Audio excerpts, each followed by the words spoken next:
கண்டிப்பா புதன் திசையில மருந்து மாத்திரை, வக்கீல பார்த்தேன், வழக்கு சந்திச்சேன், பகையானாங்க, உறவுகளே விரிசல் ஆயிருச்சு, ஸ்கின் தொந்தரவு வந்துச்சு, நரம்பு பிரச்சனை வந்துச்சு, மென்டலி டிஸார்டர், மன அழுத்தத்தோட வாழ்றேன். இது எல்லாமே புதனோட வேலை தான். இதுல வந்து உங்களை ஒரு உழுக்கு உலுக்கிட்டு தான் வரும்.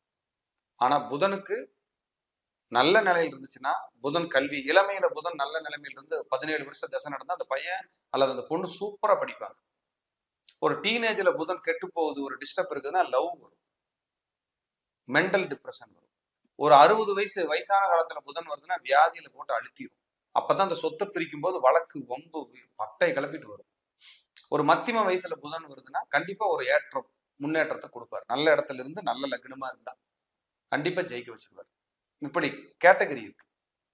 ஒரு நல்ல விஷயமெல்லாம் அதுலயும் இருக்கு, கொஞ்சம் கெட்டதும் இருக்கு, இல்லாமல்ல இல்ல. ஏன்னா எல்லாமே நல்லது, இரவு பகல் கலந்த வாழ்க்கைங்கிற மாதிரி நல்லது கெட்டது கலந்ததுதான் புதன்.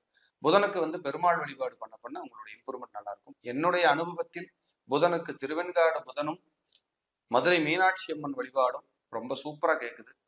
வாய்ப்பு இருந்தா போய் கும்பிடுங்க, நேரம் இருந்தா கும்பிடுங்க, ஒரு புதன்கிழமை கும்பிடுங்க, பச்சை பயிறு தானம் பண்ணுங்க. புதன் திசை உங்களுக்கு மேன்மை கொடுக்கட்டும்.